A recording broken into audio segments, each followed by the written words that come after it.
Welcome to Inkhaven Presents, Readings from the Archive.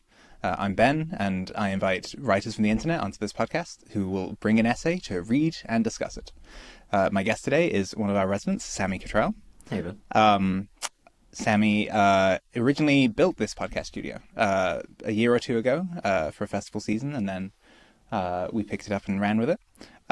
He is a freelancer fixer for many different clients and has been writing about that sort of work and professional advice, as well as the game Blood on the Clock Tower.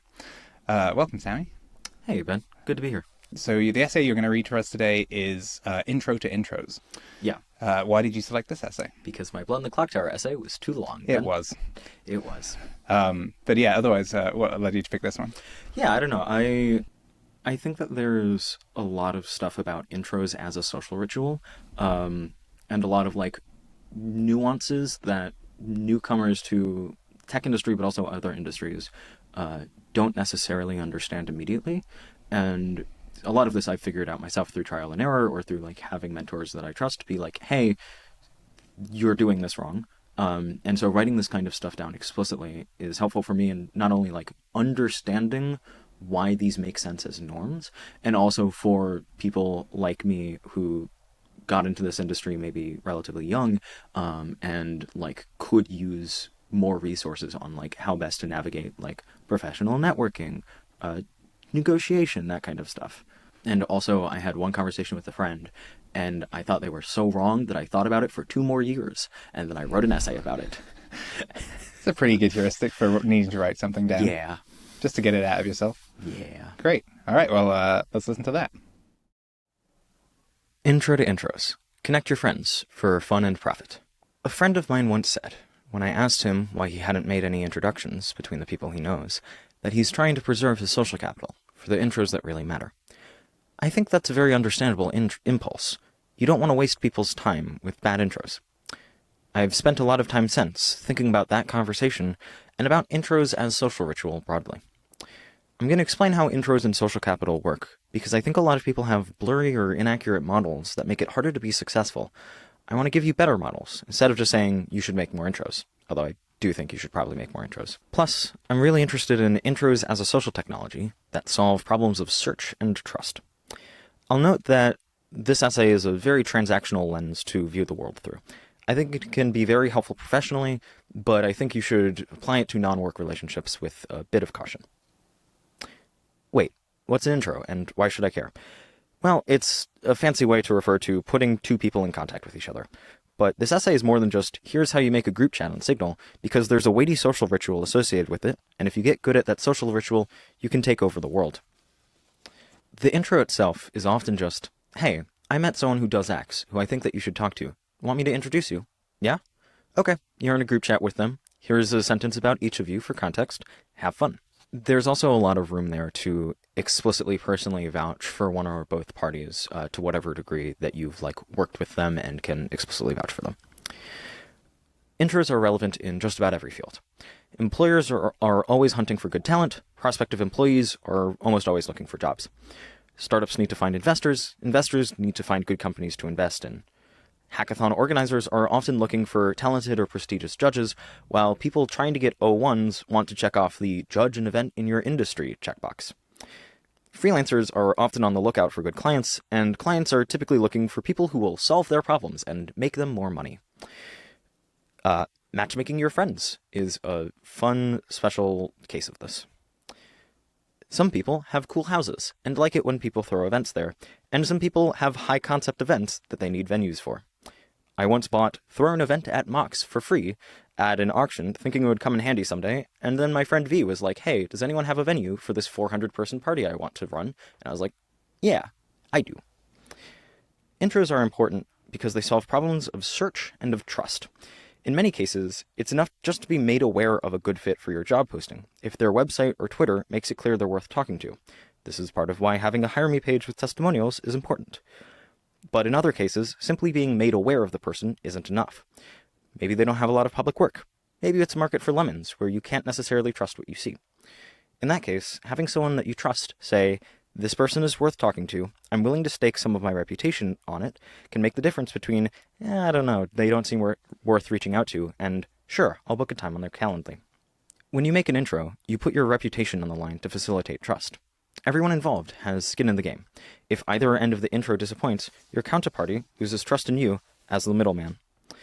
And also, because everyone involved has social capital on the line, they're more incentivized to perform well or in good faith than they might be otherwise. However, if it goes well, you gain trust, social capital, and favors owed. Although sometimes you're just deploying the intro as a favor to one of the people involved.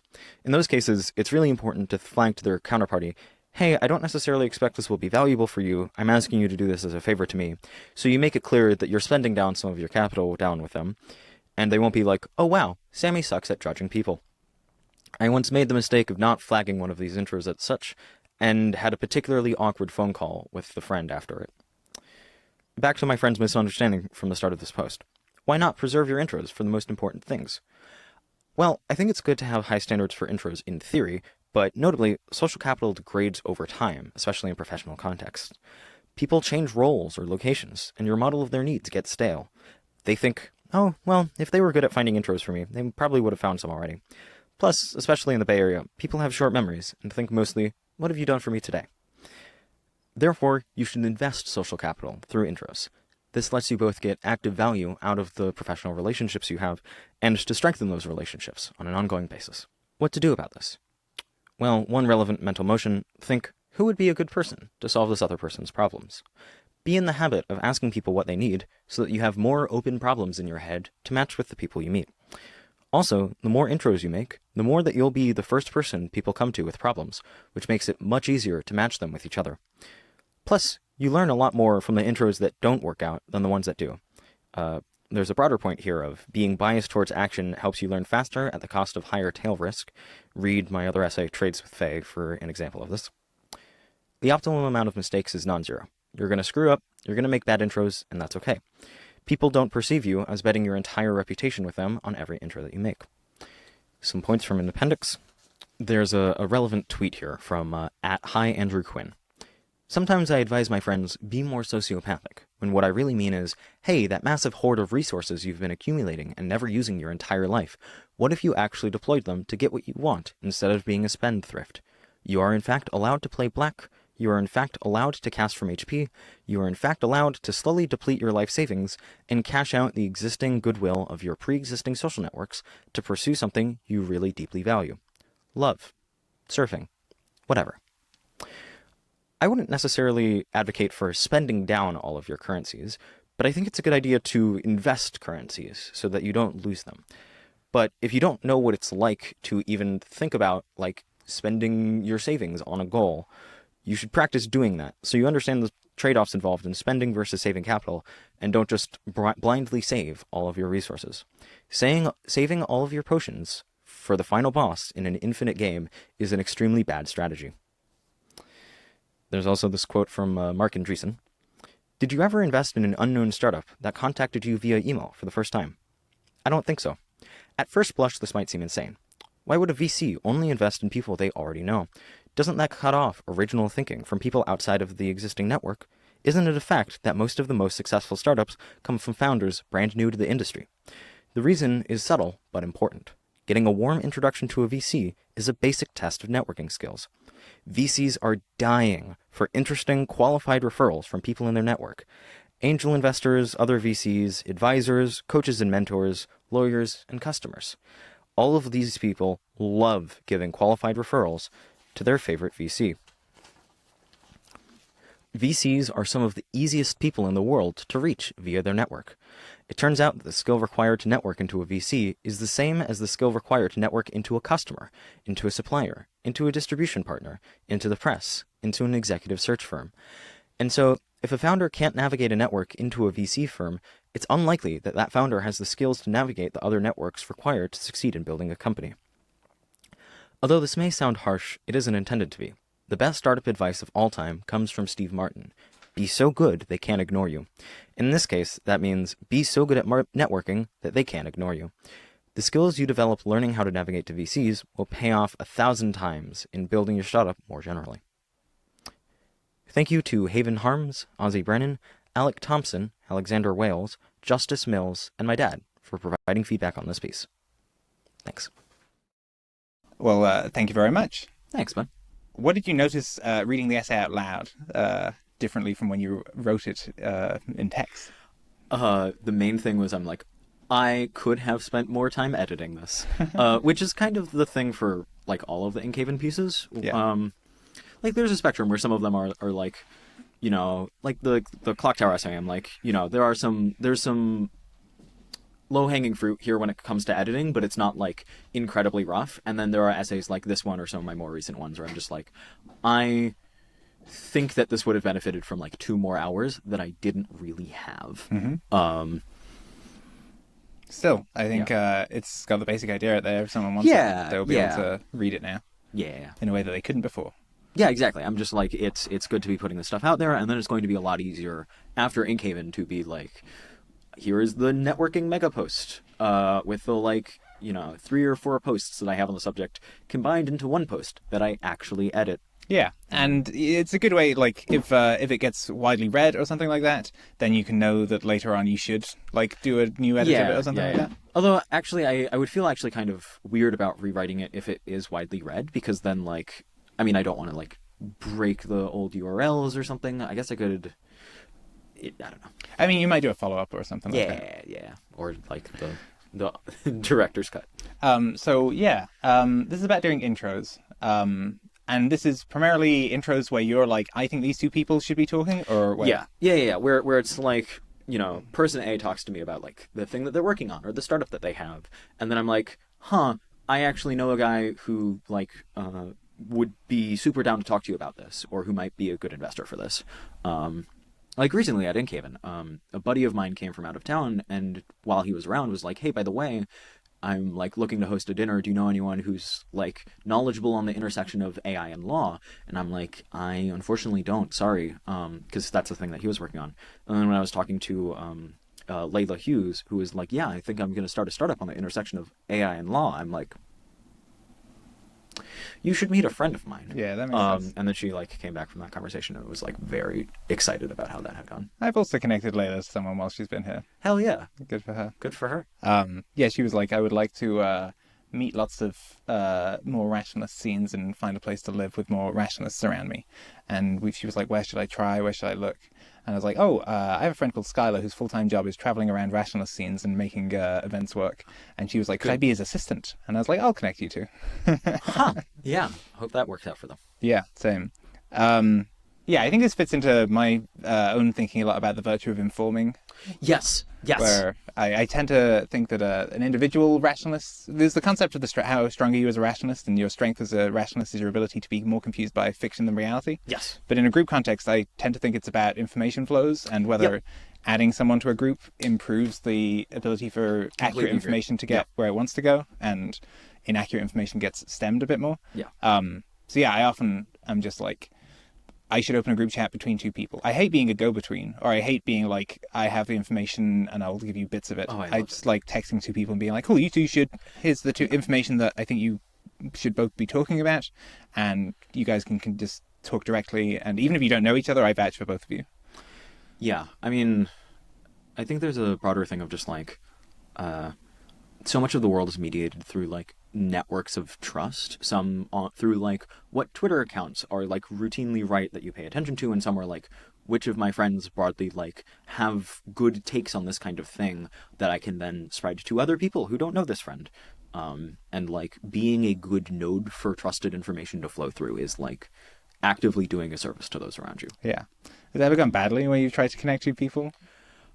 And to be clear, normally I think badly just means, oops, I did a socially awkward thing and nothing good happened. But I mean, I think maybe the like worst case of this that I can think of is somebody who I was like very sparing with who I introduced them to, because I was like, I don't know how this is gonna go, or like I think this person like might make a fool of themselves in various ways. And then this was actually the one I was talking about in the piece, where I was like, I made an intro to a person and should have said to that third person like, hey, can you take this call as a favor to me? Not because I think it will be necessarily insightful for you, or like fulfilling for you. And then she called me afterwards and was like, that was kind of weird. I was like, sorry. Did you do it because you thought that the conversation would be good, or because the person had asked?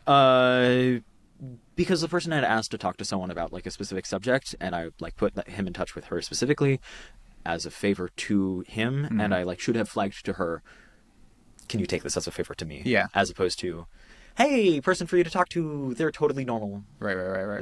This is someone who I talked about in Trades with Faye as well, where I'm like, I maybe should have played some of those cards differently. Yeah. I don't think I can't think of a time I've regretted it. I can only think of times where I've not done it. Like, I think there was a weird one where I invited 2 speakers to an event, neither of which who I knew very well, and both of them, although I respected them greatly, and they both emailed me back saying, I'm afraid I can't, I'm in England at the time. And I was like, I might tell them that the other one is in England, because I know that they've had some public relationship, but I don't know. I didn't know either of them that well, and I didn't want it to be weird, so I didn't.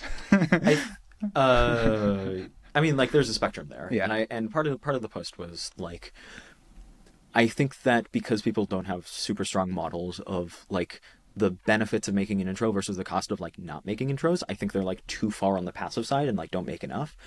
In many ways, I am like too biased towards action. And you know, if you've never made a bad intro, you've made too few intros, right? That seems about right.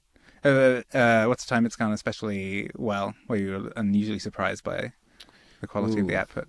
So Complex Systems, Patrick McKenzie's podcast, which I produced for about 2 years, I came up with about like 50% of the guests for that podcast, which was a surprise for both of us.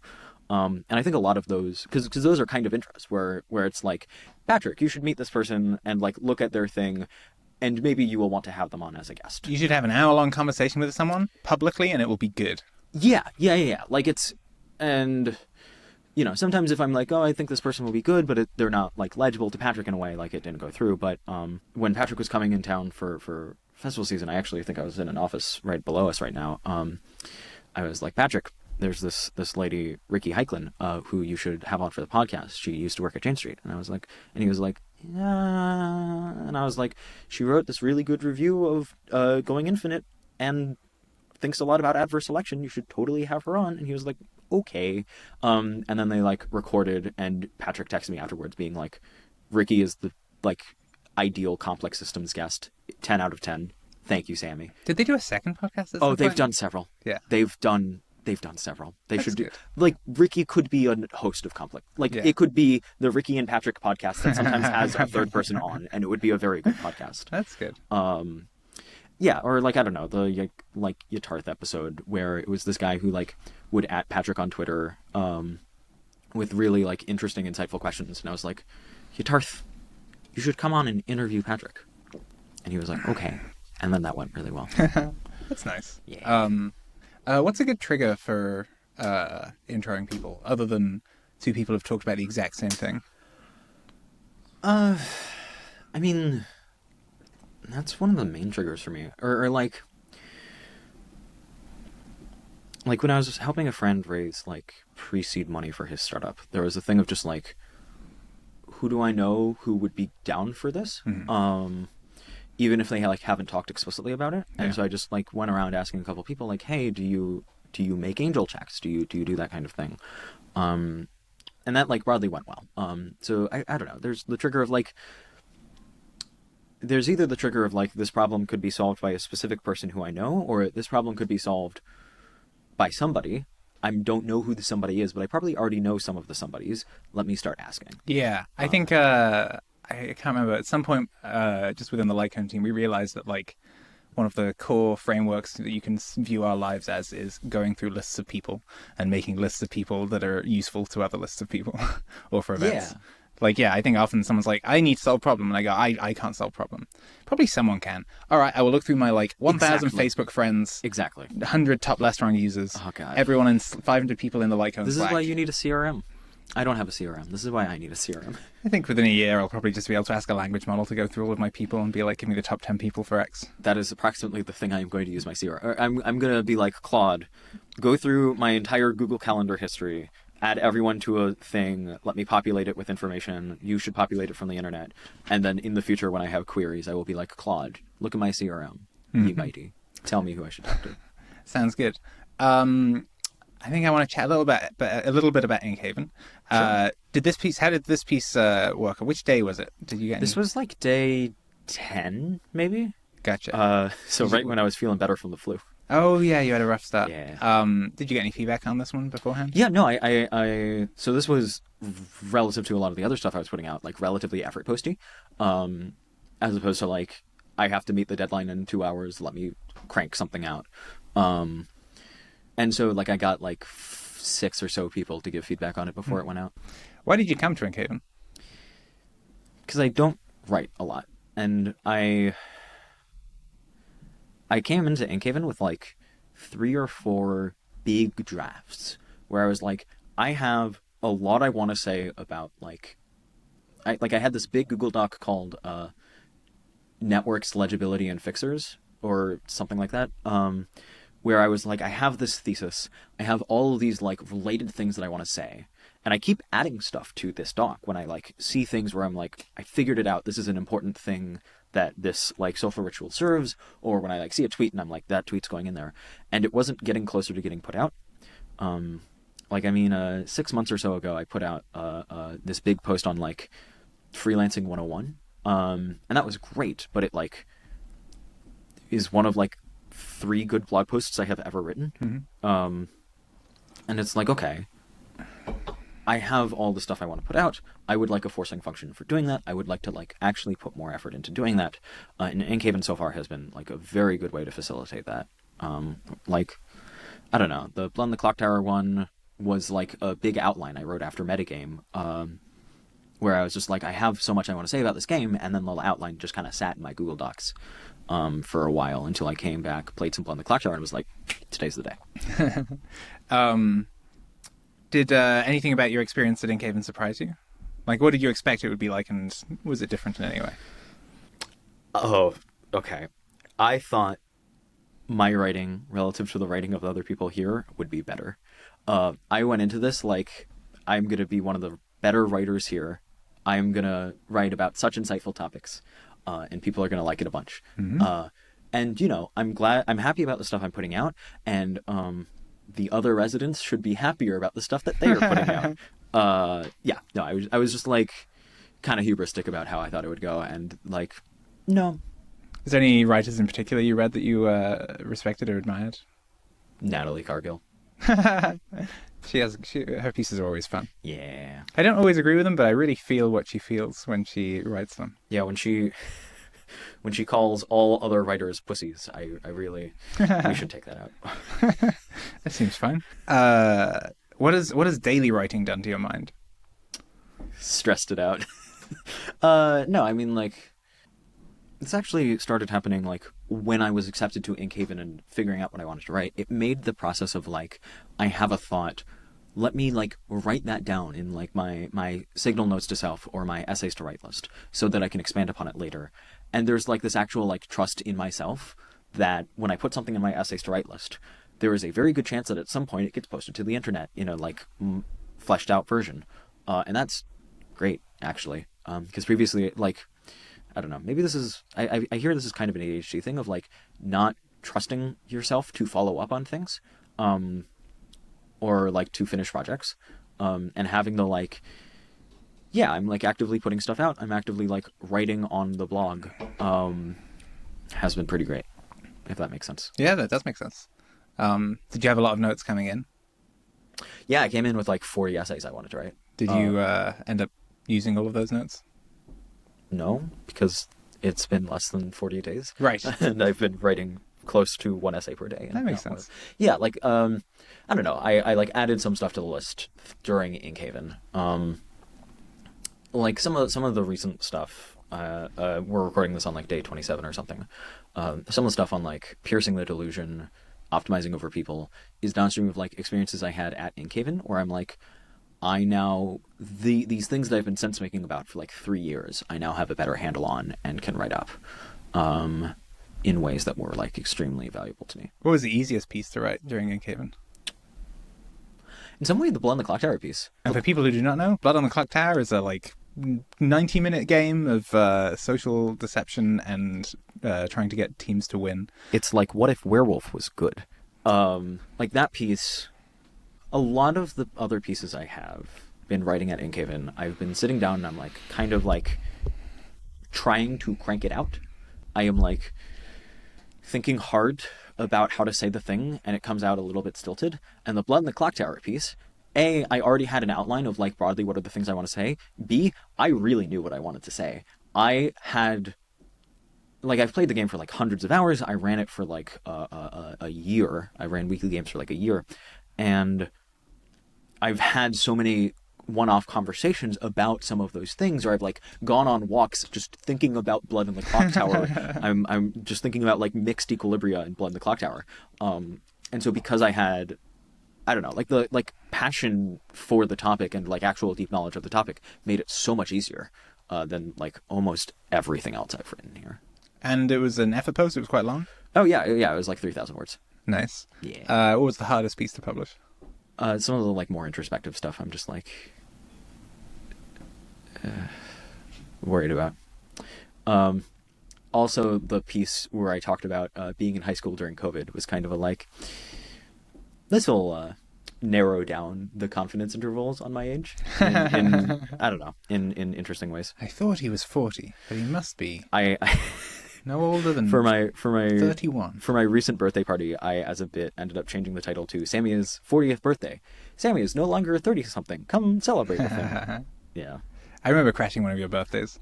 Yeah, that was great, because we have the same birthday. Turns out. March 9th, 1990. And then you can just show up at other people's birthdays, and they celebrate you as well. Yeah, it was even great. though you didn't organize it or buy the cake.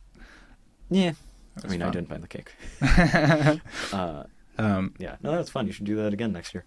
Or, host your own birthday party. That you can crash. We just have to make sure not to host 2 birthday parties, because that's wasted energy. Yeah. What are you proudest of in the writing that you've done here? I mean, honestly, I think the main thing is just like the actual fucking total output, where I'm just like, wow. I mean, by the end of like day 10, I had put more words on the internet than I had previously put on the internet. Total. Combined. What day was your Blood in the Clock Tower piece? Later than that. Cool. It was during Bodega Bay. Nice. Which it was really funny to me. A lot of people hated Bodega Bay. A lot of people were crashing out about like, hate it here. It's so cramped. The foghorn's so loud. And I'm just like, I'm having a great time playing Blood in the Clock Tower with my friends. Sucks to be you guys, I guess. Well, we'll find out. We'll find out whether they liked it in the feedback form, because last time a lot of people were like, "I finally made some good friends because we were all in a house together." Yeah, maybe people were just the people who were unhappy were just very loud about that, or maybe it's that there were a bunch more people. There were a lot more people this time. I think it was both that we have a third extra total people at Inkhaven, and I think more people went. So I may cap it next time. Plus alums and such. Yeah. So I may cap the number next time for Bodega. What was the best piece of feedback you got in your writing during Inkhaven? Alexander Wales was like, Sammy, consider not doing "in this essay I will" in every essay, or like some form of that. Where it's like, I do it in this one where I'm like, I think that social capital and networking and intros are important, and I'm going to explain it to you. And he was like, don't do that. And I was like, okay, great. And then I continued doing, because I don't know how to not do that. I honestly, I think I've done a bad job of actually getting serious feedback. I haven't gotten feedback from anyone at any of the office hours. And I think the people here who are very strong editors, Aria, Clara. Yeah, Aria and Clara and some of the other people I could have gotten more detailed edits. I did get good piece of feedback from Anna Salomon, where she was on the Blood in the Clock Tower piece, where she was like, can you explain a little bit more about why you care so much about this game and what makes it special to you? And I was like, okay. And then I added the bit that was I ran this game every week for a year, and I had a year-long relationship end 20 minutes after a very heated game of Blood in the Clock Tower, which I won. Oh no. Was that in the opening? Oh yeah. No, that made it to the final version. Good. What was your most Inkhaven experience at Inkhaven? I don't know. I think just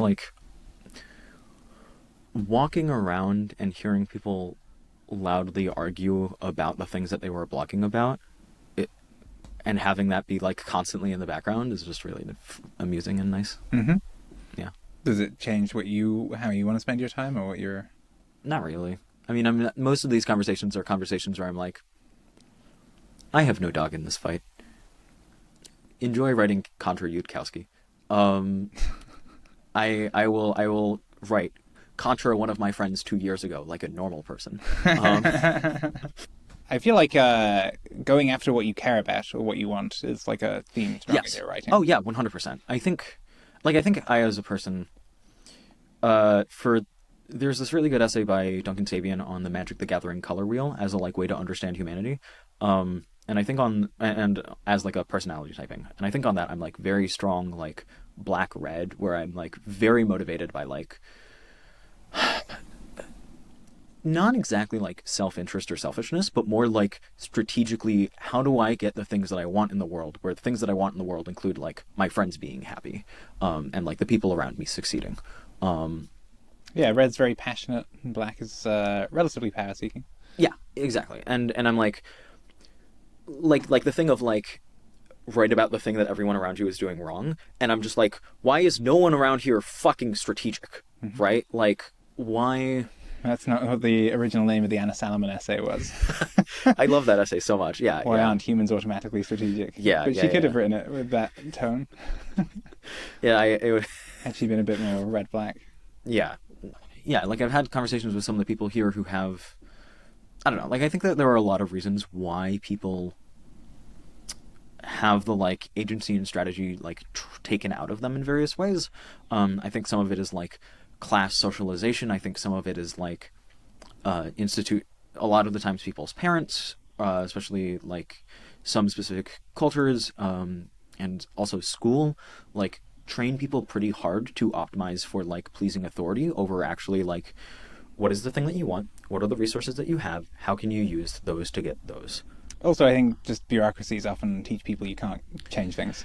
I just watched Ikiru by Kurosawa, which might be my new spirit film, Nice. which is about a guy in a bureaucracy he's not missed a day for 30 years and just sits there every day and just stamps stuff. And then he gets a cancer diagnosis. He's got like 6 months left, and this changes things. And it's him going to war against Moloch, and it's a great film. But yeah, I think just there's a great scene of that, just like people trying to fix the like sewage in the local like near their houses or something, it being constantly redirected to the correct department to deal with it. And I think after like enough minutes, it's a full circle. Yeah. I mean, have you seen The Wire? I haven't seen The Wire. You would really enjoy The Wire. Mm-hmm. I think The Wire does a good job of this kind of thing where it's like, this is a system set up to perpetuate a system and like crush individual agency. I don't know. But yeah, so so the lots of these things you think are pulling it out. Yeah. Like I think, I think some amount of this is maybe hubris on my part, but I think like I see in the people around me, I'm like,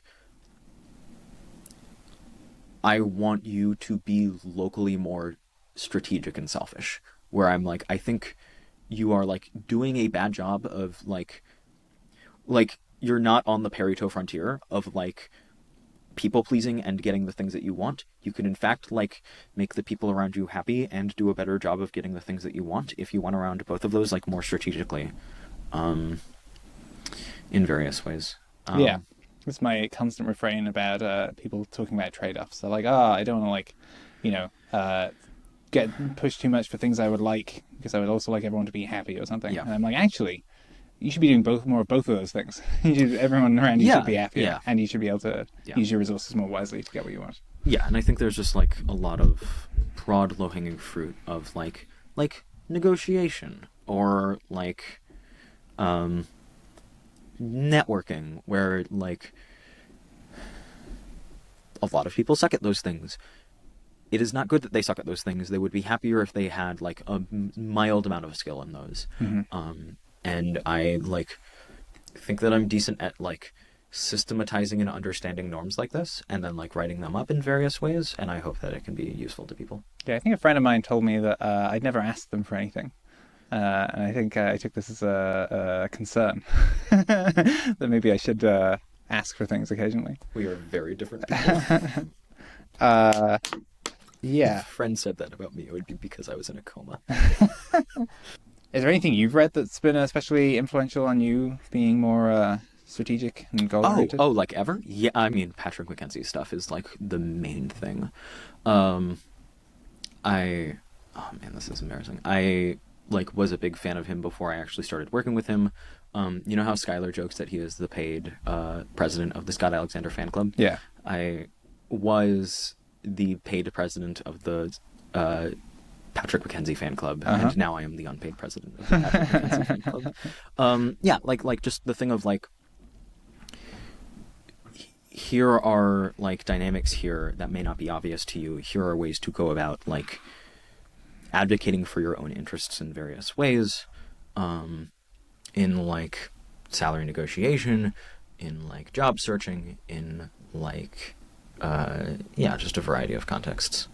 Are there any others that like immediately? Any other media or stuff that influenced you on this way? I don't think these have actually like heavily influenced me that much, but I think that they're like pretty good examples of these things.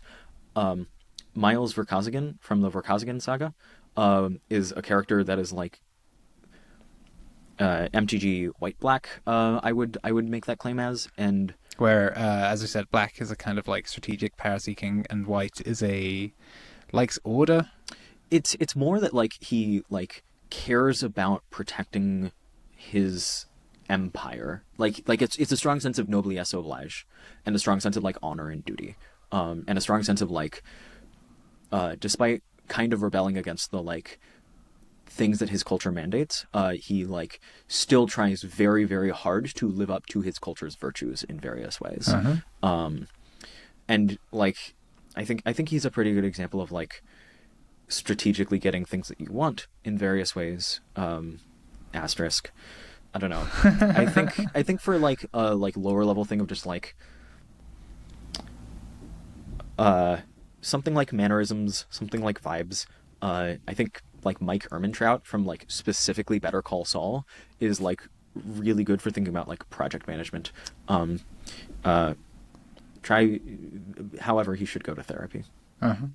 My mum has watched all of Better Call Saul, but I'm afraid I have not. So well, you can either watch it or you can read my essay coming to an internet near you sometime this month or next year on Better Call Saul and the sort. Wonderful. Yeah. Anyway, thanks for coming and doing this podcast. Hey, thanks for having me. Thanks for coming and doing Inkhaven. Thank you again for having me. Good luck with your writing going forwards. Thank you. Yeah, appreciate it. It's been good to be here. Neat. All right. Farewell. Before we wrap up, I'd just like to thank our sponsor for this episode, WordPress.com. As a teenager, many of the blogs I grew up reading were built using WordPress, such as Slatestar Codex, Don't Worry About the Vase, and Shtetl Optimized. The co-founder of WordPress, Matt Mullenweg, went on to build WordPress.com, a hosting service that supports bloggers. It provides an interface that allows you to design your website and to use the near infinite family of libraries and plugins that have been built for WordPress. If you're someone who cares to be able to design your own blog, for your ideas, for your writing, and for your own aesthetic, then by far one of the best options on the internet today is WordPress.com.